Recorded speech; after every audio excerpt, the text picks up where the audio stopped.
네, 오늘 우리 함께 주의 손이 그리고 때가 되면 찬양 드리겠습니다.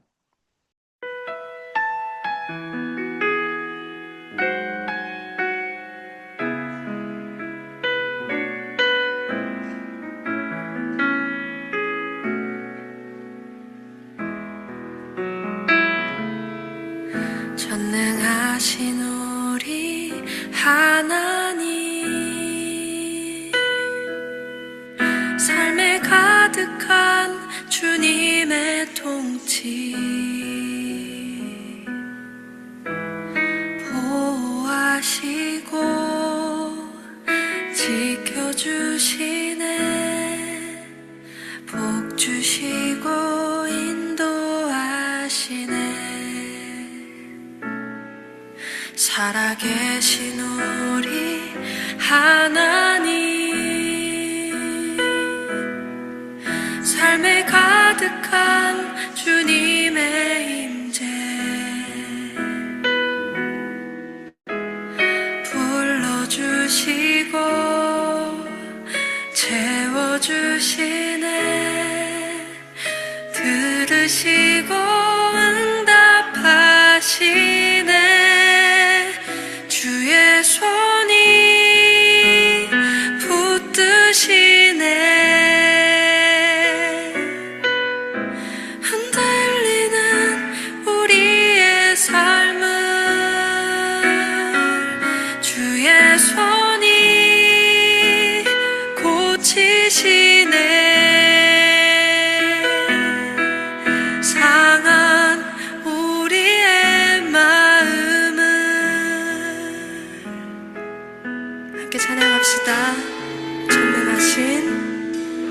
전능하신 우리 하나님, 삶에 가득한 주님의 통치, 보호하시고 지켜주시네, 복 주시고 인도하시네. 살아계신 우리 하나님, 삶에 가득한 주님의 임재,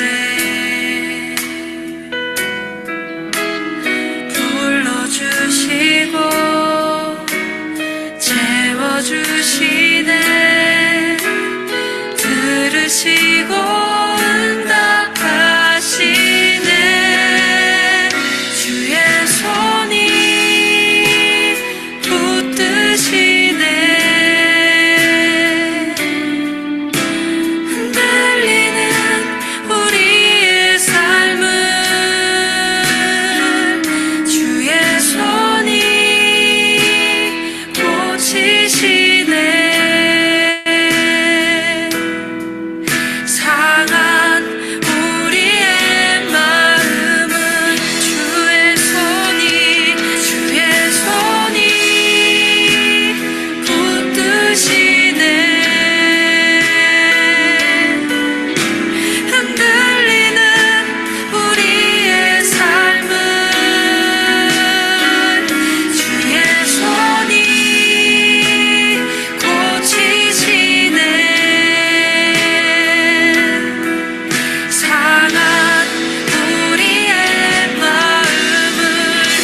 왜 이리 더딜까요?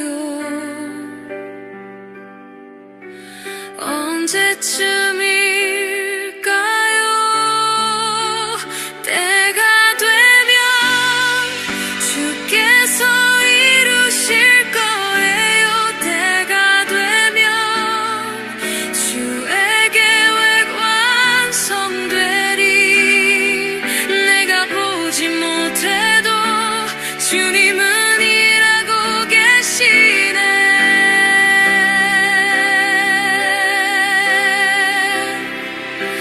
때가 되면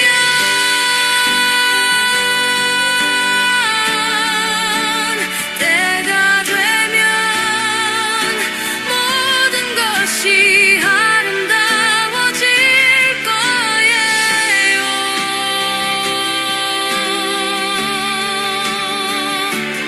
주님은 일하고 계시네.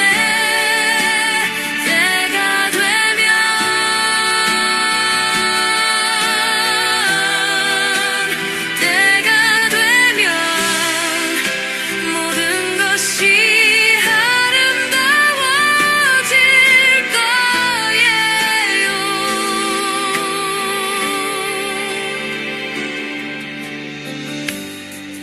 조급한 내 마음보다 완벽하신 주의 때가 있음을 이제는 알아요. 겨울이 지나면 봄이 오듯 주의 시간은 틀림없이 내 삶에 찾아오리.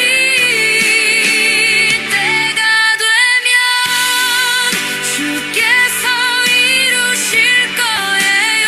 때가 되면 주의 계획 완성되리. 내가 보지 못해도 주님은 일하고 계시네.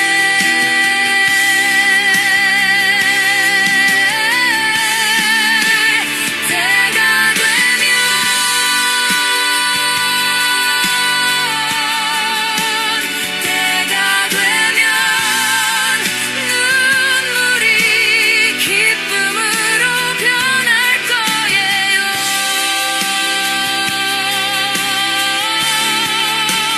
때가 되면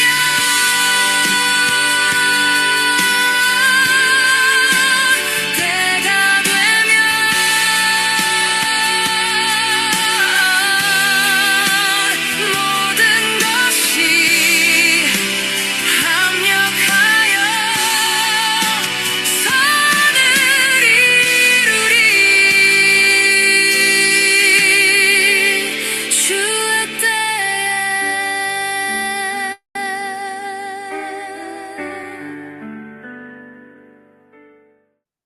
아버지, 오늘도 저희들을 예배드리는 자리로 불러주심에 감사를 드립니다. 이 시간에 진실한 마음으로 주님을 찬양하며 기도드리고 말씀을 사모하며 함께 교제하게 하시기를 간절히 소원합니다. 함께 예배를 드리는 저희 모두에게 예배를 드리는 각 처소에서 저희들의 심령을 돌보시고 어루만져 주시는 하나님의 그 손길을 느낄 수 있는 은혜를 내려 주시옵소서. 지난 한 주간의 삶 가운데서도 저희 한 사람 한 사람과 동행하시고 주님의 은혜로 돌보아 주심에 감사를 드립니다. 오늘도 좋은 친구 교회로 모이게 하신 이 자리에 주님의 은혜와 영광이 충만하게 하여 주시옵소서. 저희 교회를 세우시고 지금까지 인도하심에 감사를 드립니다. 저희 교회를 세우신 하나님의 뜻에 따라 하나님 나라의 일을 이루어 가심에 감사를 드립니다. 하나님의 높으신 뜻을 저희가 다 알 수는 없지만 그로 인하여 낙심하지 말게 하시고 그럴 때마다 저희 교회를 하나님의 뜻을 이루시는 징검다리로 삼아주심에 그저 감사하는 마음으로 주어진 사명을 온전히 감당하게 하시옵기를 간구합니다. 이번 한 주간도 저희 성도들의 마음을 감동하셔서 주변 이웃들의 아픔에 공감할 수 있는 능력을 허락하시고 우리들의 마음과 소유를 나누어 그들의 필요를 채워줌으로써 하나님의 나라가 이 땅에 임하였음을 증거하게 하시고 하나님의 나라가 온전히 이루어질 날에 대한 소망을 그들과 함께 나누는 놀라운 역사가 저희 삶의 현장에서 일어나게 하시길 간구합니다. 특별히 건강이 좋지 않아서 어려움을 겪는 우리 성도들 그리고 가족들이 있습니다. 주님의 치유하시고 강건하게 하시는 그 은혜가 특별히 임하시길 간절히 소원합니다. 하나님 아버지, 저희들은 연약함을 가지고 있습니다. 그러나 이 연약함으로 주님의 강하심이 드러나게 하실 줄 믿습니다. 저희들의 낮아짐으로 높으신 주님의 영광이 세상에 힘 있는 자들 위에 나타나게 하실 줄 믿습니다. 그러므로 저희들의 연약함과 낮아짐으로 인하여 오히려 감사하게 하시고 주님의 영광을 보고 기뻐하는 마음을 갖게 하시옵소서. 자비의 하나님 아버지, 지금 이 순간에도 전쟁으로 살아가는 이들과 삶의 터전을 잃고 생명의 위협을 받으며 고통 중에 있는 많은 사람들이 있습니다. 오 하나님, 그곳에 평화를 허락하여 주시옵소서. 무고한 자들의 고통과 슬픔과 외침에 속히 응답하여 주시옵소서. 바라옵기는 주님의 나라가 속히 임하여 이 땅의 고통과 슬픔과 죄악과 악행이 끝나게 하시옵기를 간절히 소원합니다. 오늘도 예배를 위해 쓰고 수고한 손길과 주의 말씀을 들려 세우신 이동현 목사님에게 은혜를 베푸셔서 기쁨을 허락하시고 말씀을 나누는 저희 모두에게 주의 말씀이 송이꿀보다 더 달게 하시기를 소원합니다. 이 모든 말씀을 예수님의 이름으로 기도드립니다. 아멘. 네, 오늘 함께 나눌 말씀은 마태복음 6장 34절 말씀입니다. 우리 함께 읽어보도록 하겠습니다. 그러므로 내일 일을 위하여 염려하지 말라. 내일 일은 내일이 염려할 것이요 한날의 괴로움은 그날로 족하니라.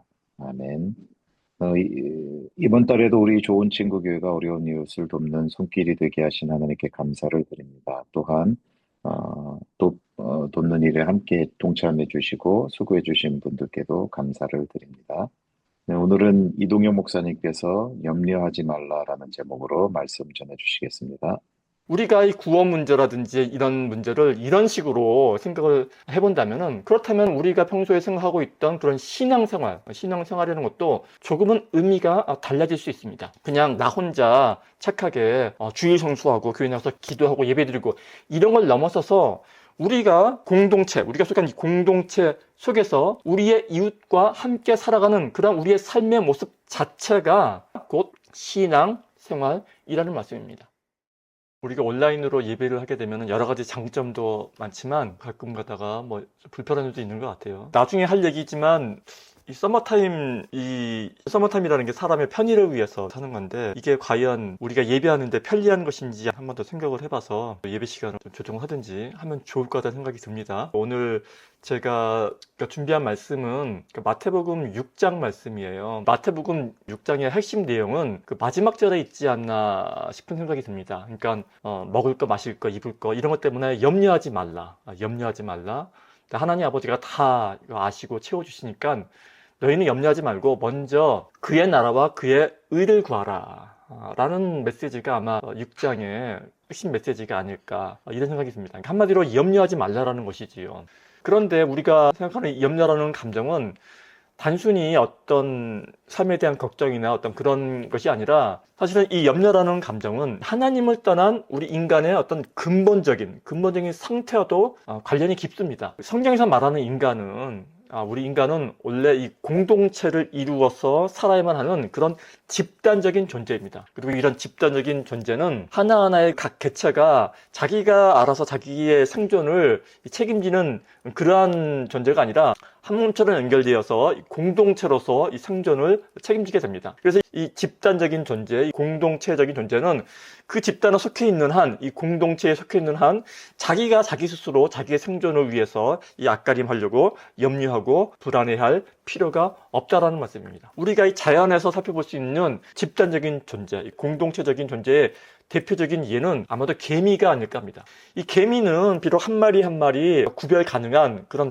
개체로서 분명히 존재하지만, 그러나 동시에 이 개미는 개미 군집을 이루어야만 살아갈 수 있는 그러한 집단적인 존재입니다. 즉, 이 거대한 개미 집단이, 개미 공동체가 한 몸을 이루고 있다는 것입니다. 그래서 이 개미 군집에 속한 개미는 자신을 개별된 하나의 개체로 인식하기보다는 하나의 커다란 공동체의 이 군집의 한 지체로서, 한 개체로서 인식을 한다는 것입니다. 개미에게 배우라는 말씀이 있죠. 이 개미에게 배우라고 하는 그런 구약의 말씀 또한 이 표면적으로는 개미처럼 부지런하게 열심히 살아라, 일하라, 이런 의미도 물론 있겠지만은, 보다 깊은 뜻으로는 바로 이러한 개미의 자신을 공동체의 일원으로서, 그 안에 지체로서 생각하는 이러한 모습을 염두에 둔 말씀일 것입니다. 이 인간이라는 존재 또한 이 개미와 마찬가지로 구분된 개체로서 존재를 하지만은, 그러나 애당초 우리는 이 하나님과 연결되어서 전체가 한 몸을 이룬 그런 집단적인 존재, 이 공동체적인 존재로 지음을 받았다는 것입니다. 그런데 이 창세기 이 선악과 사건 이후에 그 인간이 하나님과의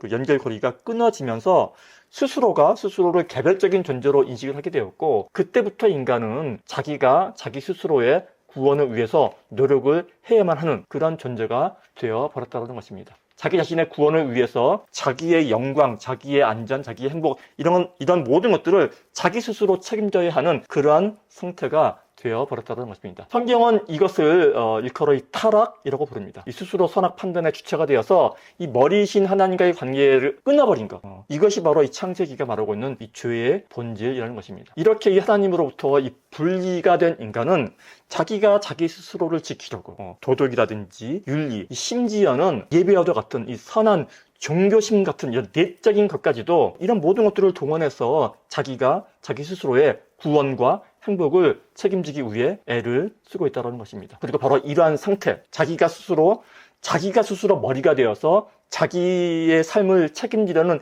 이 상태가 오늘 말씀드린 모든 염려와 걱정, 불안, 근심, 고통, 이 불행의 근본적인 원인이라는 말씀입니다. 그래서 이 성경에서 말하는 이 염려는 결국 이 개체화된 인간의 의지, 개별화된 인간의 의지 자체에서 생기는 저주받은 인간의 감정이라는 말씀입니다. 그렇게 본다면은 구원이란 다름 아닌 이 하나님께서 이렇게 각자 자기 힘으로 살아남으려는 인간의 나라, 이 땅의 나라의 백성들을 이 하나님께서 이 그리스도의 십자가 사건을 통해서 다시금 건져내신 그러한 사건을 말한다고도 볼 수 있을 것입니다. 우리를 다시 하나님께 접붙여진 존재, 다시 하나님께 접붙여진 존재, 그 이전의 그 공동체적인, 그 집단적인 존재의 모습으로 다시금 회복시키는 과정을 말한다고 볼 수도 있을 것입니다. 하나님이라는 머리에 딱 붙어서 우리가 애당초 처음에 지어진 그 집단적인 존재, 이 공동체적인 존재로 다시 지어져가는 그런 과정이 바로 우리가 말하는 구원의 여정이고, 이 과정 속에서, 이러한 과정 속에서 자연적으로 염려라든지 걱정, 불안, 이런 것들이 힘을 잃게 되고, 그리고 그 가운데서 우리가 누리는 그런 평안함이야말로 그 소위 말하는 already not yet, 이미 와 있는 구원의 모습이라는 것이죠. 이렇게 우리의 염려 문제는 곧바로 우리의 구원 문제와 연결되어 있기 때문에, 그래서 예수님께서 그 중요한 산상수훈 말씀 속에서 그 염려 문제를 이렇게 비중 있게 다루고 계셨던 것이라는 말씀입니다. 우리가 이 구원 문제라든지 이런 문제를 이런 식으로 생각을 해본다면은, 그렇다면 우리가 평소에 생각하고 있던 그런 신앙생활이라는 것도 조금은 의미가 달라질 수 있습니다. 그냥 나 혼자 착하게 주일 성수하고 교회 나가서 기도하고 예배드리고 이런 걸 넘어서서 우리가 속한 이 공동체 속에서 우리의 이웃과 함께 살아가는 그런 우리의 삶의 모습 자체가 곧 신앙 생활이라는 말씀입니다.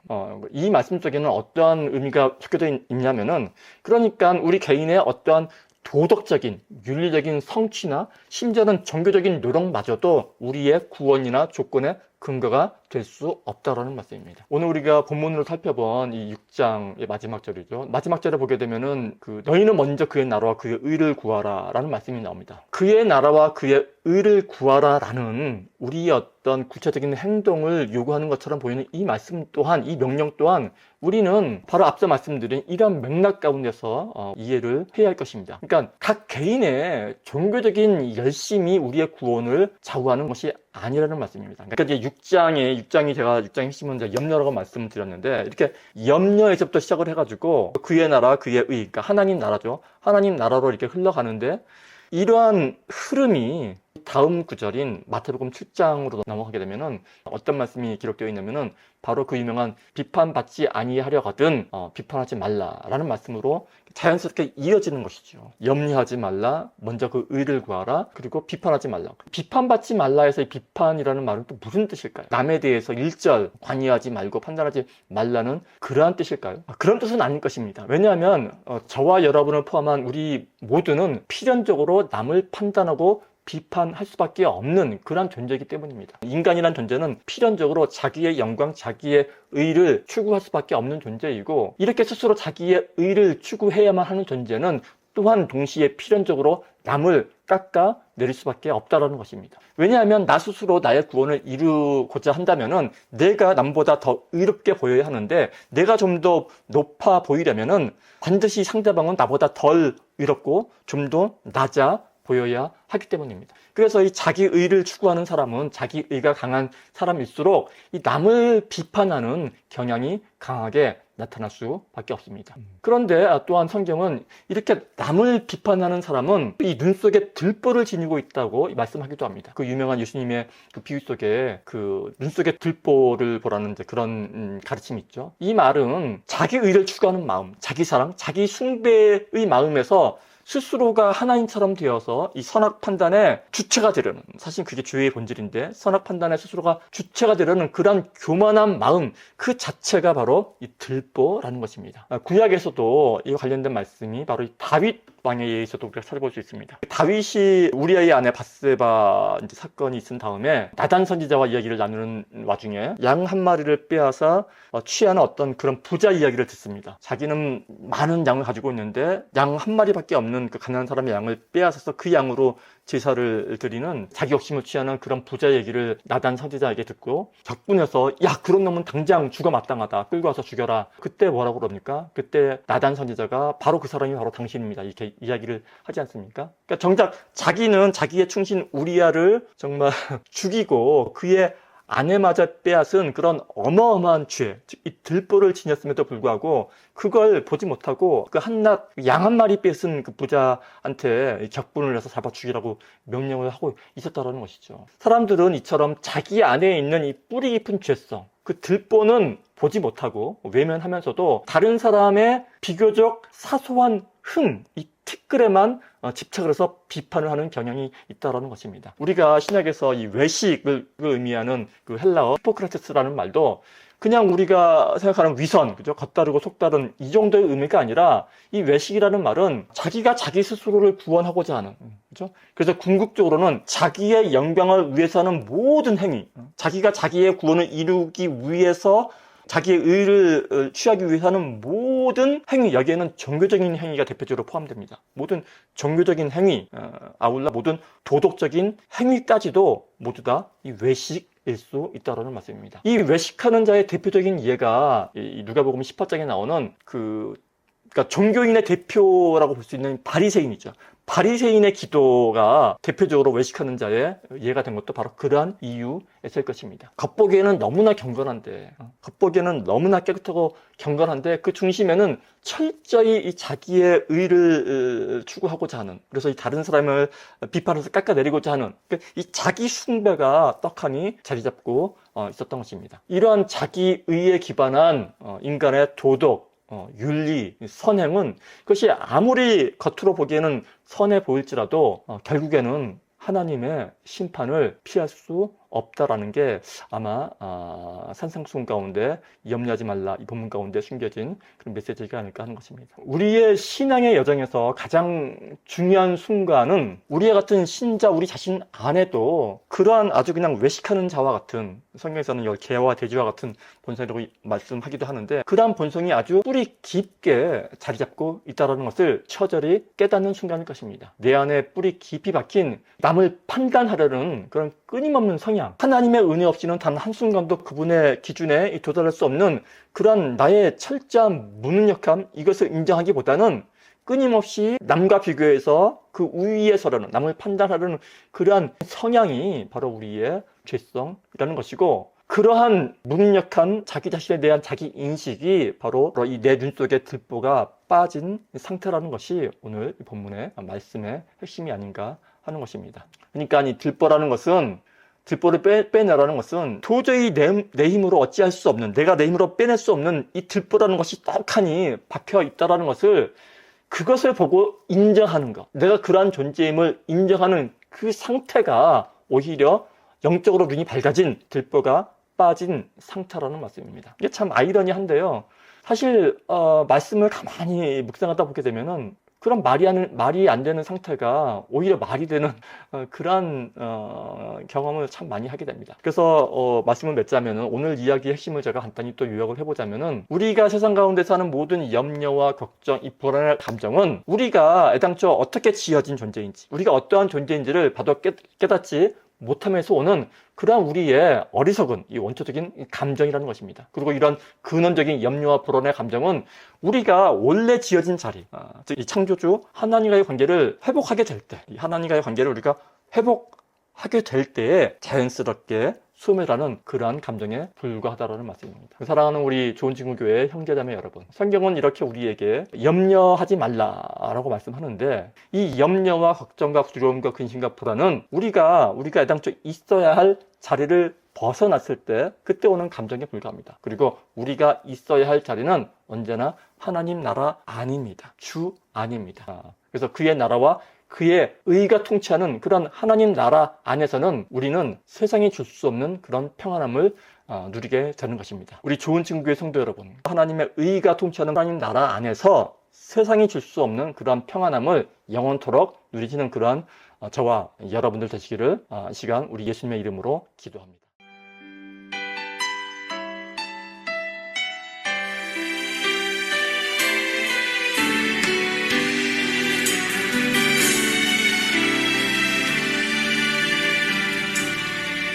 믿음과 삶을 살아내는 실력이 너무나 다른 내 모습을 볼 때, 이 모습도 주가 사랑하실까,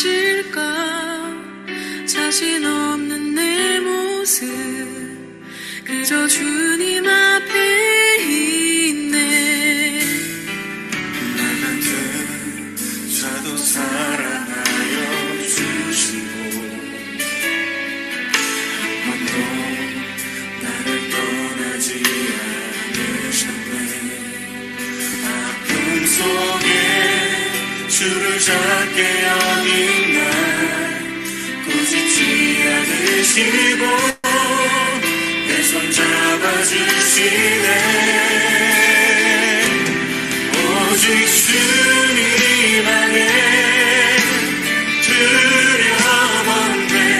고난을 통해 날 만드시는 믿네. 주님만이 내 모든 것 되시네. 주의 강한 손 날 붙드시네.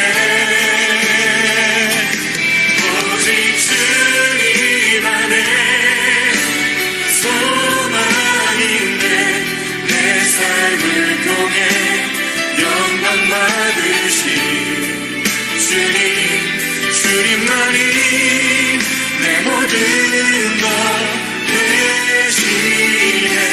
주의 선하심 나 노래하네.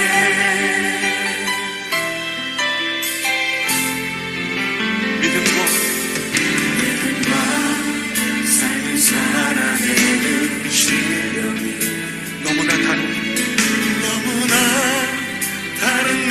모습을 볼 때 이 모습 꼭 주가 사랑하실까 전심 없는 내 모습 그저 주님 앞에 있네 나 같은 자도 사랑하여 주시고 한 번도 나를 떠나지 않으셨네 아픔 속에 주를 작게 여긴 날 부지치 않으시고 내 손 잡아주시네 오직 주님 안에 오직 주님 안에 두려움 없네 고난을 통해 날 만드시는 믿네 주님만이 내 모든 것 대신해 주님 날 붙드심을 믿습니다 오직 주님 안에 소망이 있네 내 삶을 통해 영광 받으시니 주님만이 내 모든 것 대신해 주의 선하신 그렇습니다 우리 주님 안에 있습니다 오직 주님 안에 오직 주님 안에 두려움에 고난을 통해 날 만드심을 믿네 주님만이 내 모든 것 대신해 주의 강한 손날 붙드시네 오직 주님 안에 오직 주님 안에 소망 있네 내 삶을 통해 영광 받으신 주님만이 내 모든 것 대신해 주의 선하심 나 노래하네 주의 선하심 주의 선하심 나 노래하네 주의 선하심 나 노래하네